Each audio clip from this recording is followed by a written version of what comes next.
27 years, and people still remember my father, probably for several reasons. One, purely for his excitement of life. All too often, people always recite his animation of life and the way that he was always excited about anything and everything that he did, and always gave 100% in that. And I think because of that animation, and almost as if he knew that his time was short and he had to put everything into that short amount of time here on earth, he really gave it everything he had. And I think compared to a lot of the people that were in the area, it made him stand out because of that. I think also another thing that made him stand out amongst others is his real desire to serve, and his willingness to help all people, whether it was in the youth program or in the bishopric. His willingness to go beyond the mark quite often was quite significant in the impact and the role that he had, especially with working with the youth. As I've been able to feel the blessings of that, as I have been touched by those people that my father touched when they were youth, now them as adults and me as a youth growing up, they were ones that turned around and reached a helping hand out to me. Many role models with the Bowdens and the Lindahls that really made my life a lot easier without a father.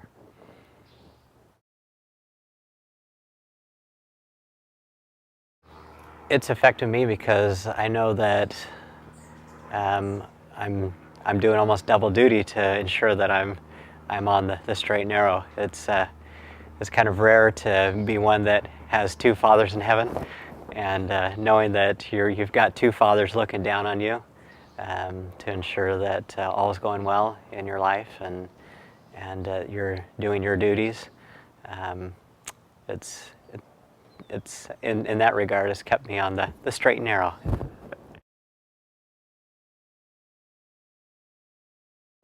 I would say so, yeah. Knowing that my accountability would be to both my mom and my dad, but the sense was always that my dad was always with me, maybe even more so now than he was when he was here alive. And for that reason, I think it made a little bit more of a significant impact in the things that I did and the way that I wanted to act and be perceived. And because of his example and the way that he reached out, I certainly didn't want to be one that would have to answer to him at some point in time in life as to what I've done with his name, and to have tarnished it after the amazing role that he had laid out for us. Spiritual experiences that I've had in relation where I felt the closest with my earthly father, actually have been quite several. The first I can think of was my first year at Catalina Island following his passing. And we had come out of a really strong testimony meeting and had shared my testimony and just really felt the spirit there. And I remember just walking out, and we were heading back to our dorms, and all the other groups all the other guys had already kind of gone ahead, and I was just kind of walking slow and just kind of looking out over the beach and thinking, this is where it happened. This is the experience of it all, and here I am, 4 years later, and I'm on this very beach that my dad got pulled up on, and just thinking about him and in that state of mind. I was just, in my heart, just say, hey, I love you, Dad. I miss you, but we're gonna we're going to make it. And I just remember looking up and seeing a falling star.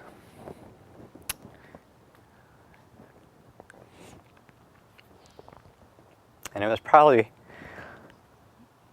I'd probably seen one other falling star like that before. And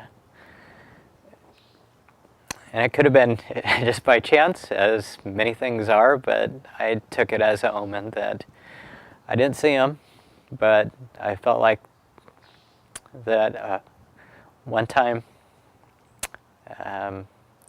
our Father, our Heavenly Father, put a bright star up to symbolize His love of His Son.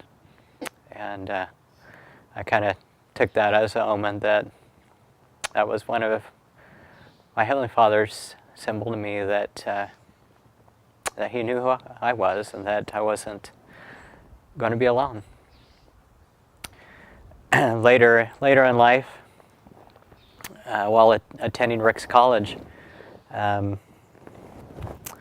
I had the fortune of taking the Greyhound bus home, and that wonderful experience, unbeknownst to me at that time, as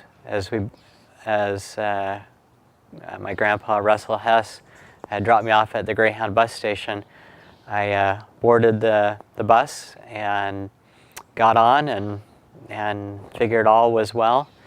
And in the midst of the travels, there were drug dealers and other paraphernalia that was going on that took place as we picked up the passengers from Las Vegas, and ended up having the police come in and pull guns on us and extradite the offending people that were actually right behind me. And who knows what would have happened. I figured I just got out of it just because, fortunately the police were there, and fortunately they didn't bug me. But it wasn't until later we found out some divine intervention, some divine protection was probably in place there.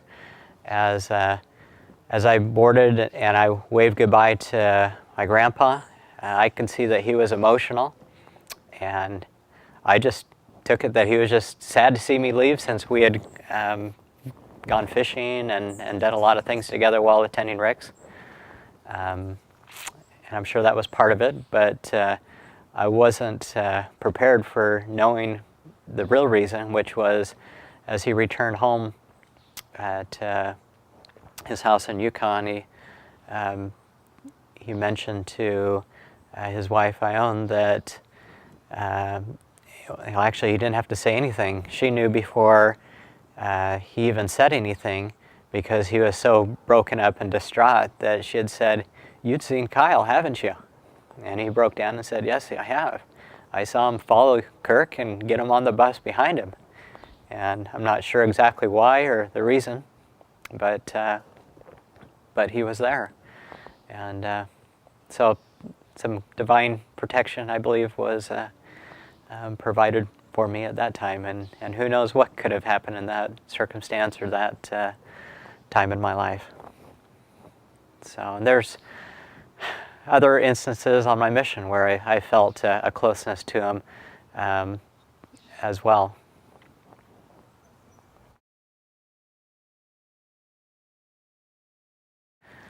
How do I feel about what my mom has done? I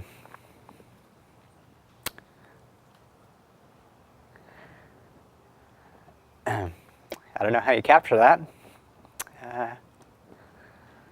Certainly she has been amazing, and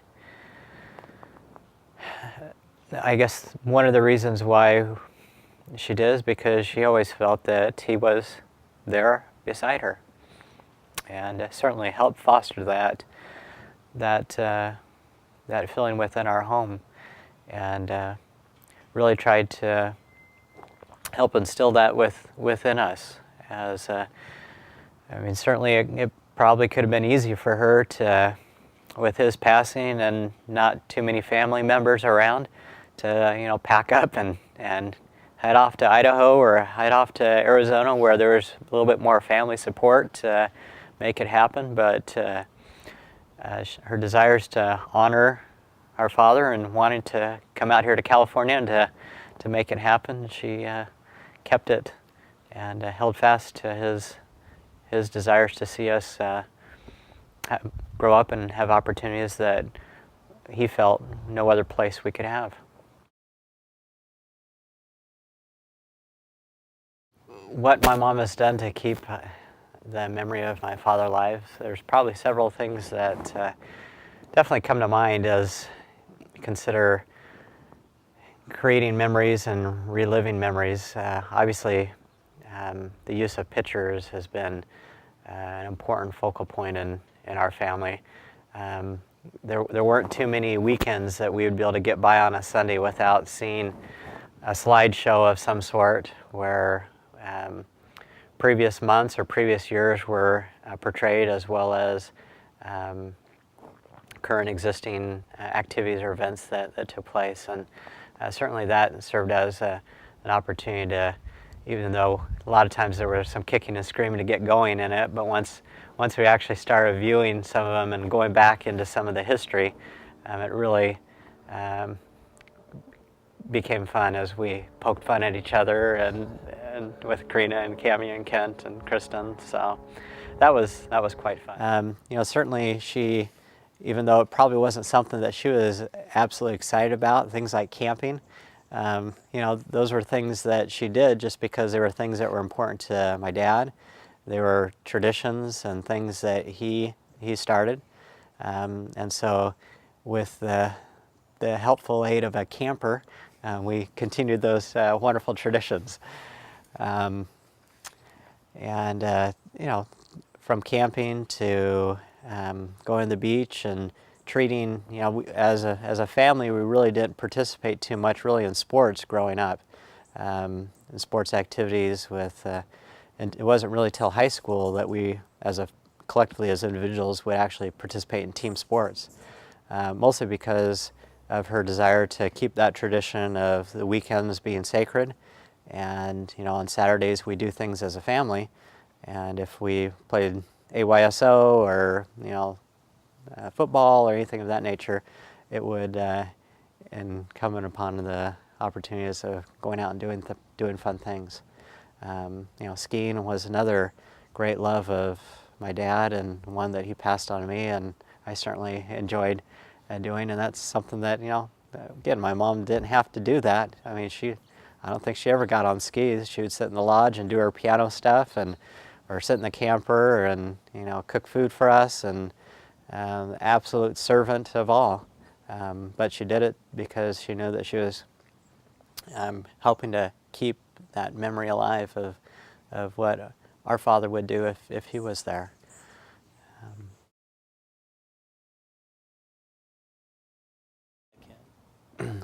A hiker, I wouldn't necessarily say the hiker per se, but I think I've picked up that same extreme gene to a certain extent, and wanting to do things with something that's a little bit beyond the norm, and wanting to really excel at whatever it was. So yeah, I would say that it was a genetic flaw that was passed on.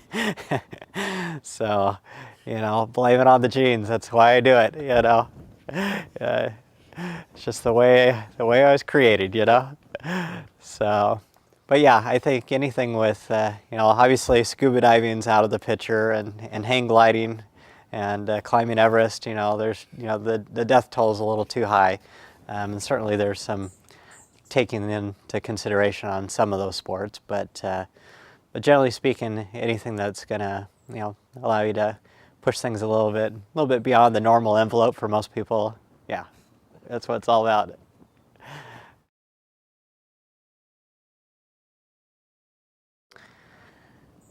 Direct memories of my dad. I have got several direct memories. I can recall, a lot of the things that my father loved, again, were more, oftentimes centered around the holidays. I've got memories of haunted houses and spook alleys that he loved to create. And as a young boy growing up, that's one thing that myself and our neighbor across the street we'd always do, even during the summer, is we'd make our own spook alleys in the garage and take all the neighbors through the garage and jump out of the attic at them and get dry ice going and do all kinds of Halloween type memories, because that's something that he loved, and certainly we had all the fixings to be able to do a nice little spook alley with black plastic and masks and spiders and all kinds of stuff. Again, when he loved those types of things, and loved the opportunity to entertain, loved the opportunity to rub shoulders, whether in a holiday setting or in a festive setting. I've got early memories of, again, sticking with the holiday theme. Christmas was another theme that I know normally we weren't allowed to go downstairs until everyone was grouped together and my dad lit the fire and we were able to come down. And I can recall when I was probably 6 or 7, and I was so excited this one year. And I must have got up at like 4 o'clock in the morning and wanted to get downstairs and seeing what was down there. And bless his heart, he didn't send me back to bed. He came downstairs with me. I remember him coming down in his green bathrobe, and he started the fire. And I was back in the $6 million man figures, and there was a helicopter and a slinky and a couple other things, some other kind of a remote control helicopter. I remember just thinking, wow, this was so cool. And just being there in those quiet hours at 4 o'clock in the morning until probably about 7 o'clock was certainly a memory that I remember. And I just remember it being nice that I wasn't blown off to go back to bed, but he as well probably had that youthful enthusiasm to want to see the reaction and the excitement with that. Other memories that I have of him, certainly many times going fishing with him. I remember driving up to Lake Arrowhead in Big Bear, and that time we had our VW camper, or you raise the hood and there was a cot that laid out up on top there. And I remember getting up there late at night, driving up, and the next morning him getting up at like 4 o'clock in the morning to go fishing. And I was just like, you're crazy, go ahead and go, I'm too tired. And so he left, and then the lake was probably about 50 yards away, so it wasn't anything risky to leave me alone. But I remember him coming back about an hour later and just having a handful of fish and saying, "You got to come out! This is just so awesome!" And by that time, once I saw the goods, okay, it's worth it to come out now, and being able to go fish with him, and as well as many fond memories of getting out of school. I remember in elementary school, a teacher saying that I've got a dentist appointment, thinking, how could I have a dentist appointment? I was just at the dentist a week or two ago. I don't have a dentist appointment. And the teacher's like, no, you've got a note here. You've got to go to the office. Your dad's here to take you to the dentist. I'm just like, what? How could that be? What's that all about? And I remember going to the office, and there was my dad. I'm like, what are you talking about? I've got a dentist appointment. I don't have a dentist appointment. I was just there last week. So, oh no, you have a dentist appointment. We've got to go. And then him walking me up the steep hill up Glen Yermo, and just playing along that yes, we gotta go to the dentist. And as we go out to the parking lot, I see our Tioga camper, and I think, oh, why do you have the Tioga? Oh well, the car's not working, so we got to take the camper. And I remember getting in the car, and then Kristen was in there already, picked up from school, and her saying, "Surprise! We're going skiing," and it's just like, sweet, got out of school. So those are just some of the sweet memories of him wanting to spend time with us and willing to let us play a little hooky along the way.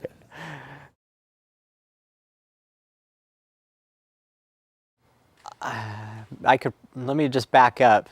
I remember the day that he left, and I remember saying goodbye to him in the house, or that he was packing things up and getting things ready to go, and knowing that he was just going to be gone for a few days. Really didn't think much, about him off on another church event. I remember being across the street at Brian Kane's house, and we were in his garage, and we were playing with his superhero action figures. And I remember he had some type of helicopter thing for the action figure, and a car or something like that, and we were doing stuff in the garage playing with these action figures. And I remember my dad coming out of the house, and he was putting his stuff in the car, and he yelled to me. He said, "Kirk." And I was in the garage, and in Brian's garage he had some mattresses, and I remember him yelling to me, saying, "Kirk, Kirk," to say goodbye to me.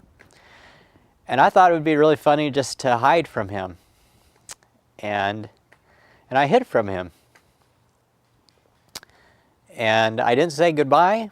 I didn't say hello. I just hid.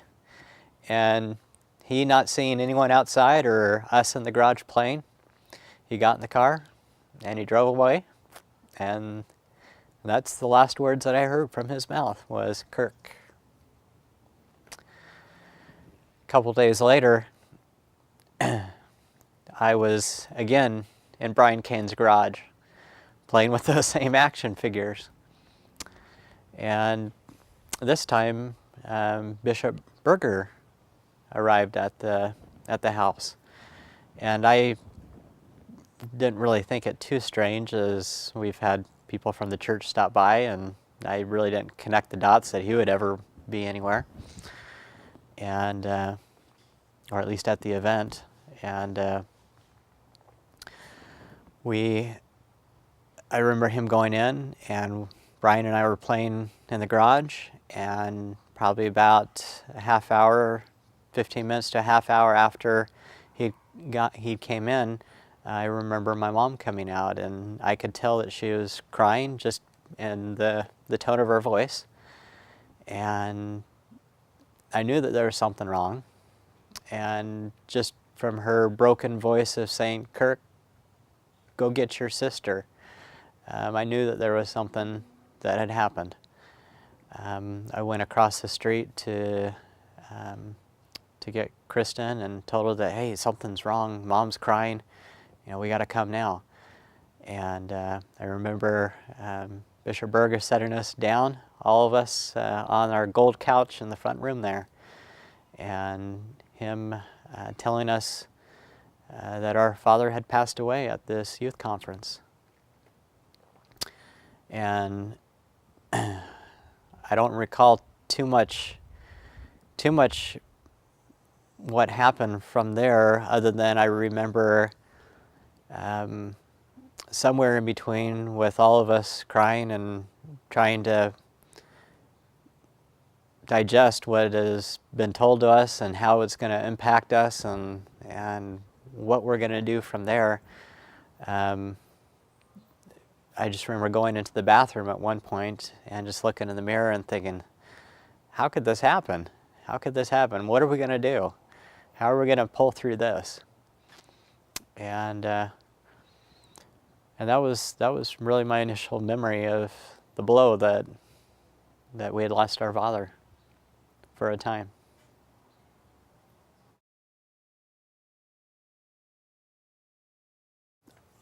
Initially, just the biggest question was the unknown of, how we were going to manage, how we were going to be able to stay afloat, how we were going to have income, where we're going to live. Those were the initial fears as a young 9-year-old, trying to put it all together as to how this was going to change my life and our life collectively. But once once those critical pieces of the basics and necessities of life were cored out and solidified, there are a few times that I'd wondered how and where things were going to fall into place. Not having a dad, I was going to be able to accomplish and do things. But again, the uniqueness and the way in which my father seemed to have reached out to so many key people while he was working with the youth and while he was in the bishopric, that really set the groundwork, at least for me, towards touching those people's, those young men at that time, lives, so that when it became my turn for needing and wanting, they were the first ones to lend a hand. When it came to motivation for, being an Eagle Scout, certainly my mother was there, but certainly in scouting I had the leadership and the support there. When it came to wanting to learn how to surf, or wanting to know how to act as a young man in the priesthood, and how to be moral clean, and how to be a youth growing up, there were several adult figures in my life that took on that role wholeheartedly, and were able to fill that void for me, so that I didn't feel like I was missing, though I was certainly missing the companionship of consistency of a father all the time.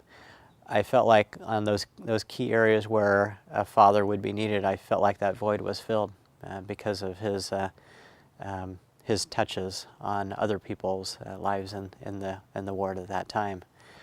I obviously certainly wonder, where we would be, where my life would be from a career standpoint, knowing that he was in a very thriving career, one that was certainly destined for greatness, and certainly who knows what we would have become had we continued on that path. But again, I have to just trust that our Father in heaven knows what was destined for us, and we picked these roles to be a part of in this plan. And I can just say, fortunately, I felt blessed with hands that reached back and lifted me when I needed it.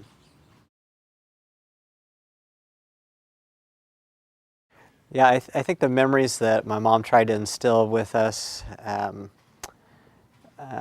certainly was a nice safety net, and helping us to deal with the reality that no, he was absent in body, but in spirit he was there. And as we would participate in family activities and events, the ability to keep his memory alive with us helped us to keep things in perspective, that is, this life is quite temporary, as we found out early on.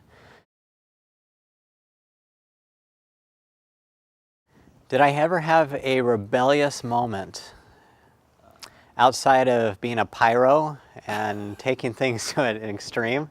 No, I can't say that I had my dealings with matches and playing with fire, more of a curiosity. It wasn't really to, it wasn't out of a rebelliousness or, to spite what God did to me or anything like that. It was just more out of being stupid. But I don't think so, because part of me always felt, again, like as I've said earlier, that I always felt like I've had two fathers in heaven looking down on me, and whenever I felt like I was tempted, or I always knew kind of where the line was in the sand, and knew that if I wanted to go on a mission and to do it right, I was not to cross that line. And so the expectation was there, and as I told Bishop Ball as I left on my mission, and asking if if there was anything that would keep me from going on a mission, and I frankly tell him, I've been planning on this mission for 19 years. Do you really think I would do anything that would keep me from doing it and doing it right? And that's really just the way I felt. And again, it was from a great mom with great example, and I was so blessed to have quote unquote father figures throughout shepherding me, and really giving me the time and attention to keep me on that straight and narrow. The other key in rebelliousness was my hair. That again, a lot of the things that I did was not rebellious from a moral standpoint or rebellious from a standards standpoint. It was more things I wanted to do to express uniqueness or individuality. But all in all, my desire has and always been was to stay on that path, to be able to return back to both of my fathers. It's possible. I honestly can't recall what I was like back then. I don't know if I was probably chasing Kristen around, or which I think most normal kids do. I think it's just they just had stage fright of being new parents. I don't think it's anything different than what I feel for Chris and Kyle. So I didn't think I was that deviant, but maybe I was. But yeah, definitely I think if it was God's plan to save my soul that my father had to leave, then hey, thank you.